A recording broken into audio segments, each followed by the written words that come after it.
Hello guys, welcome back to our YouTube channel physics tool. आप लोगों का हमारे इस चैनल में बहुत बहुत स्वागत है। और आज मैं आपके सामने पिछड़े बालक जो टॉपिक है इसको लेकर के प्रस्तुत हुई हूँ। कल मैंने आपको कहा था हम इसके अंतर्गत नया टॉपिक शुरू करेंगे विशिष्ट बालकों के अंतर्गत। तो पिछड़े बालक गाइस जो होते हैं कि ये बच्चे जो होते हैं ये मंद बुद्धि नहीं होते, लेकिन शिक्षा के क्षेत्र में ये सामान्य बच्चों से पीछे रह जाते हैं और इसके कोई कारण होते हैं जिस कारण ये सामान्य बच्चों से पीछे रह जाते हैं। आइए शुरू करते हैं हमारा ये टॉपिक। सबसे पहले पिछड़े बालक का अर्थ मंद बुद्धि होना नहीं होता, यानी कि इन बच्चों को हम मंद बुद्धि नहीं कह सकते।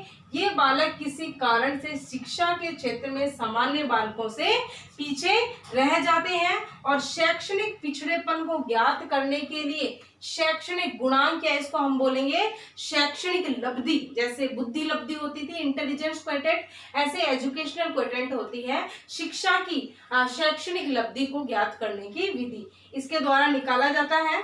तो देखिए शैक्षणिक लब्धि क्या है। शैक्षणिक लब्धि या शैक्षणिक गुणांक है EQ। EQ आप समझ गए, एजुकेशनल क्वोटिएंट। EQ बराबर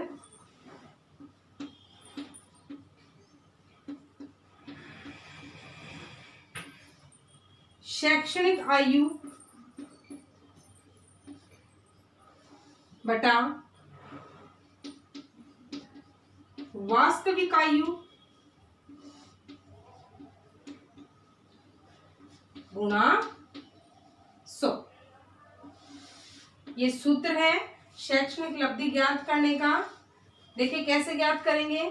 सबसे पहले शैक्षणिक आयु वास्तविक आयु गुणा 100। तो वास्तविक आयु में तो जो बच्चे की एज है वो लिख देंगे, और शैक्षणिक आयु का अर्थ है कि वो बच्चा किस कक्षा में बैठने लायक है। मान लीजिए वो बड़ा इतना है कि वो 5वीं में पढ़ सकता है, लेकिन उसको 5वीं की पढ़ाई नहीं आ सकती, वो केवल तीसरी कक्षा तक ही समस्याओं का समाधान कर सकता है, यानी तीसरी कक्षा के पढ़ने के लायक है वो बच्चा।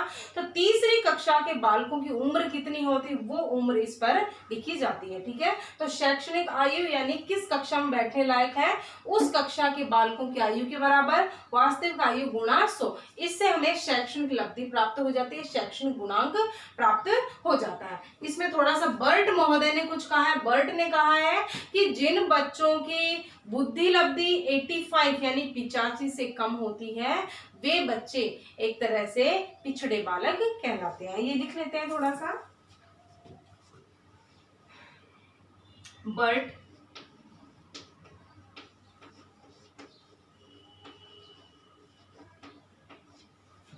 के अनुसार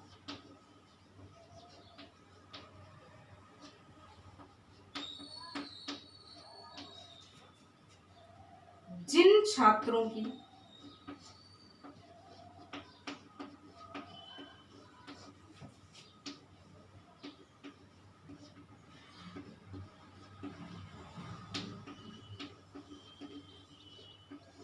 शैक्षणिक लब्धि यानी ये अभी मैंने आपको बताया था एजुकेशनल क्वोटिएंट EQ 85 से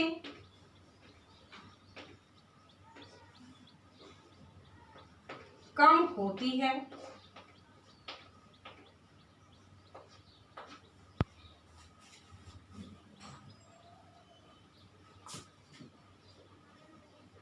उन्हें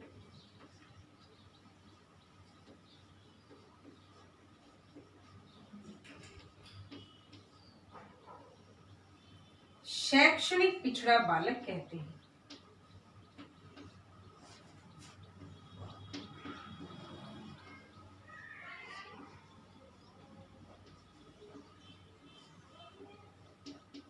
ठीक है, देखिए EQ में ये सूत्र लगा करके हम बच्चे की शैक्षणिक लब्धि प्राप्त कर सकते हैं। और शैक्षणिक लब्धि में अगर 85 से कम हमारा आ रहा है इसका अर्थ है कि वो बच्चा शैक्षणिक पिछड़ा बालक है। ठीक है, यानी शैक्षणिक पिछड़ा बालक का अर्थ है और काम तो वो सामान्य बालकों की तरह कर लेता है, लेकिन शिक्षा के क्षेत्र में वो उन बच्चों के साथ पढ़ नहीं पाता या उन बच्चों के समान नहीं पढ़ पाता, इसीलिए वो शिक्षा के क्षेत्र में पिछड़ जाता है। तो उसको बोलते हैं शैक्षणिक पिछड़ा बालक। अब हम पढ़ेंगे कि शैक्षणिक पिछड़े बालकों की विशेषताएं क्या है।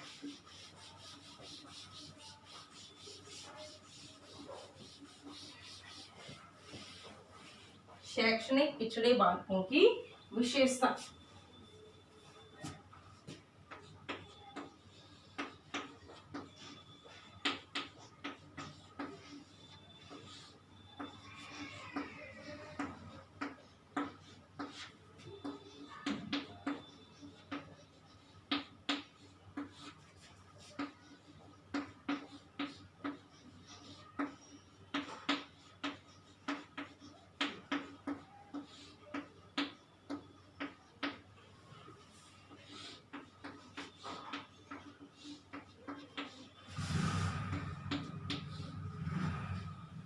सबसे पहली विशेषता है, ऐसे बालक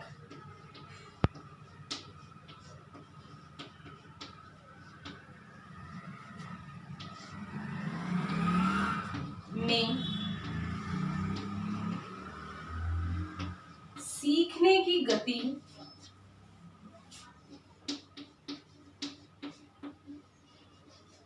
धीमी होती है।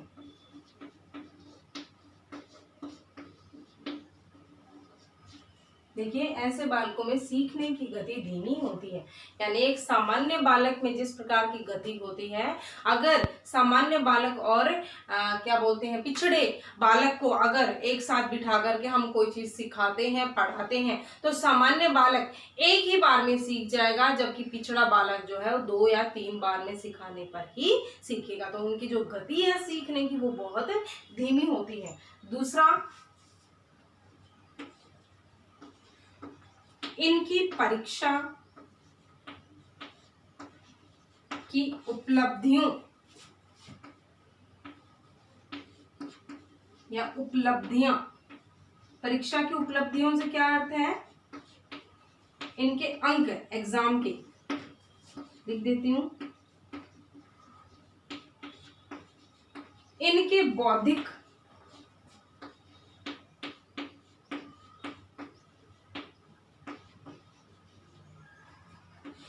स्तर से कम होती है। यानी जो इनके एग्जाम्स के नंबर होते हैं, जो मार्क्स होते हैं, वो उनके बौद्धिक स्तर से कम होते हैं। बौद्धिक स्तर जो होता है उनका कम विकसित होने के कारण उसको समान रूप से समान बालकों के साथ सामान्य परिक्रिया नहीं कर पाता है, और इसीलिए इनकी उपलब्धियां जो होती है वो उनके बौद्धिक स्तर से क्या होती हैं, कम होती हैं। तीसरा, यह बालक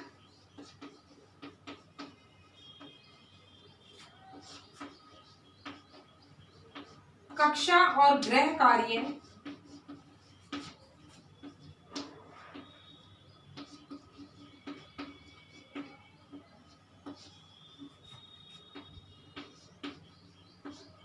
ठीक से नहीं कर पाता।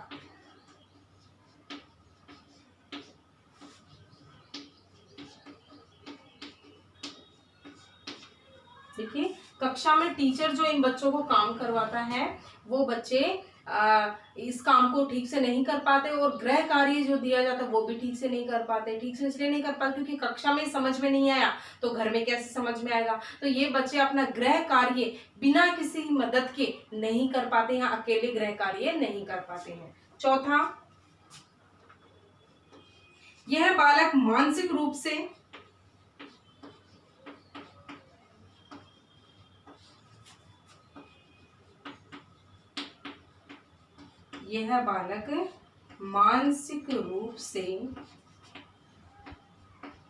अस्वस्थ होते हैं।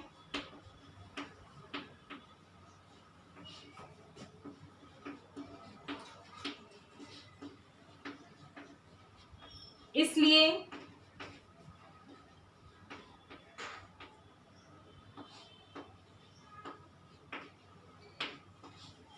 इनका समायोजन खराब होता है।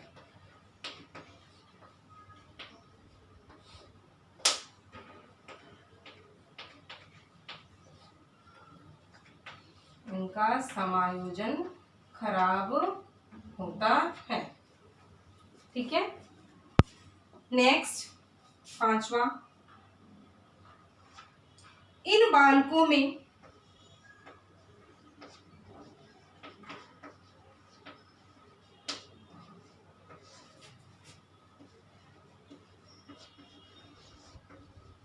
विद्यालय के प्रति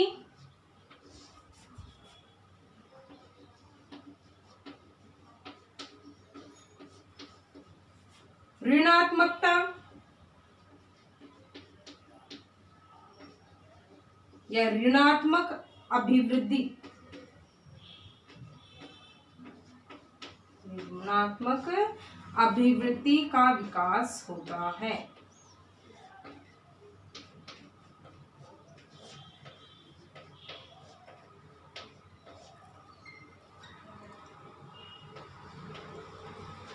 ठीक है, देखिए इन बालकों में विद्यालय के प्रति ऋणात्मक अभिवृद्धि का विकास होता है, यानी कि विद्यालय जब भी जाने की बात होगी या विद्यालय से संबंधित कोई भी एक्टिविटी होगी तो इनकी भावना ऋणात्मक हो जाती है। क्यों?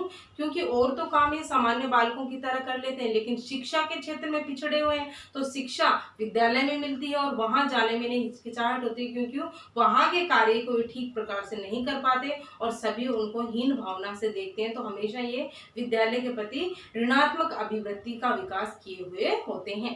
पांचवा, नेक्स्ट पॉइंट, छठा, जीवन के प्रति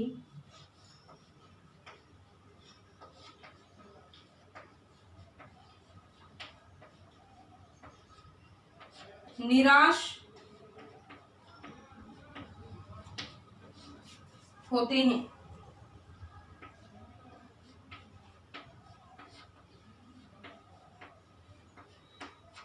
देखिए जीवन के प्रति निराश कैसे होंगे कि पढ़ाई के क्षेत्र में जब भी वो ठीक से पढ़ाई नहीं कर पाएगा तो हमेशा उसके फ्रेंड्स के द्वारा, टीचर्स के द्वारा हमेशा उसको कोसा जाएगा, कहा जाएगा कि तुम पढ़ ही नहीं सकते, तुम तुम्हारी जिंदगी में क्या करोगे, तुम कभी सफल नहीं होगे, अगर तुमने पढ़ाई ठीक से नहीं की तो तुम्हारा भविष्य कभी भी उज्जवल नहीं होगा, इसी तरह ठोकरे खाते रहोगे। तो इस प्रकार के ताने सुन सुन करके वो जीवन के प्रति निराश हो जाते हैं। नेक्स्ट पॉइंट,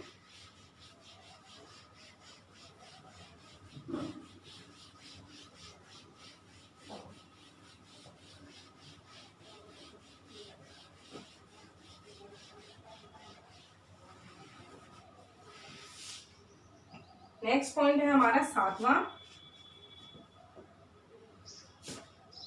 ये है अराजकताओं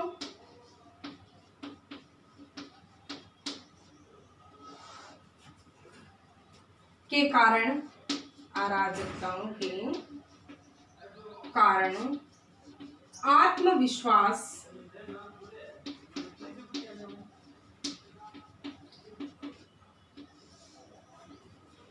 में कमी होती है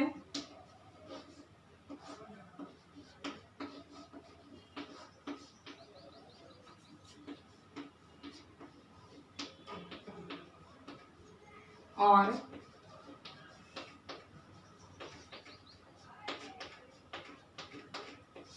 अभिप्रेरणा में भी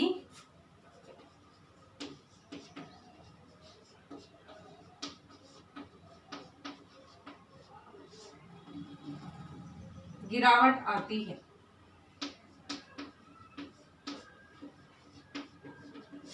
देखिए अराजकताओं के कारण आत्मविश्वास में कमी होती है और अभिप्रेरणा में भी गिरावट आती है। अराजकताओं के कारण आत्मविश्वास में कमी होने का अर्थ है कि जैसे मैंने आपको बताया था कि सभी लोग उसको इस प्रकार की निराशावादी बातें बोलते रहते हैं, कहते रहते हैं तो कभी सफल नहीं होगा, और विभिन्न प्रकार की परिस्थितियां जो उसके सामने आती हैं, जो ऋणात्मक रूप से आती हैं, उनके प्रति वो आत्मविश्वास अपना खो बैठता है और कभी उसका आत्मविश्वास प्रखर नहीं होता, ऊपर नहीं आता, और जिसके कारण अभिप्रेरणा में भी गिरावट आ जाती है। और अभिप्रेरणा में गिरावट आने का अर्थ है कि अपने आप में अच्छे अच्छे विकास की जो बातें हैं, जो अपने खुद के विचारों से उनको ऊपर लेके जा सकता है, उसमें भी कमी आ जाना। और अभिप्रेरणा उसको जिनसे मिलती है वो लोग भी अगर उसको प्रोत्साहन नहीं देते हैं, किसी भी बात के लिए उसको राय नहीं देते हैं, तो वो बच्चा जो है वो एकदम मायूस हो जाता है और निराशावादी होकर के जीवन के प्रति एकदम ऋणात्मक भाव प्रकट करने लगता है। और जीवन के प्रति अगर ऋणात्मक भाव प्रकट करने लग जाता है तो वो बच्चा कभी भी विकसित नहीं हो सकता और किसी भी कार्य को करने में अपनी रुचि प्रकट नहीं करता, जिसके कारण चारों ओर से पारिवारिक रूप से भी उसको क्या मिलता है, एक तरह से कोसा जाता है कि तू कभी कुछ काम ठीक से नहीं कर पाता। और इस प्रकार की जो बातें उसको बार बार सुनने मिलती हैं तो वो बालक और भी अधिक पिछड़ जाता है। और मैंने आपको कहा था कि पिछड़े बालक जो होते हैं उनको विशिष्ट प्रकार का प्रशिक्षण दे करके, विशिष्ट प्रकार की बातें दे करके, अभिप्रेरणा दे करके भी और उनका आत्मविश्वास बढ़ा करके हम उनको सामान्य बच्चों की श्रेणियों में ला सकते हैं। हालांकि हम उनको प्रतिभाशालियों की श्रेणी में नहीं ला सकते, लेकिन सामान्य के साथ उनको ला सकते हैं। लेकिन कब? जब हम उनका आत्मविश्वास ना गिराएं, उनको ऋणात्मक बातें ना सुनाएं और अभिप्रेरणा दें, मोटिवेट करें, तब वो बच्चे सामान्य बालकों की श्रेणी में आ सकते हैं। तो गाइस, आज के लिए पिछड़े बालकों के अंतर्गत इतना ही। उसके बाद हम कल इसी को आगे बढ़ाते हुए नए क्रम से इस टॉपिक के अंतर्गत चलेंगे। आज के लिए इतना ही, लेकिन हमारे वीडियो को लाइक शेयर सब्सक्राइब करना ना भूलें। प्लीज लाइक शेयर और सब्सक्राइब जरूर करें। और आज का हमारा वीडियो आपको कैसा लगा कमेंट करके बताते रहे। और एक बात और बताऊंगी मैं कि हम आपके लिए छोटे वीडियो ही बनाते हैं, कुछ हमारी सुविधा के लिए भी, कुछ आपके लिए भी, क्योंकि थोड़ी सी टेक्निकल प्रॉब्लम है, हम ज्यादा लंबे वीडियोस नहीं बना सकते। और आपके लिए भी फायदा है कि छोटे वीडियो में आप बोर नहीं होंगे और अच्छे से टॉपिक को समझ सकते हैं। जय हिंद, जय भारत।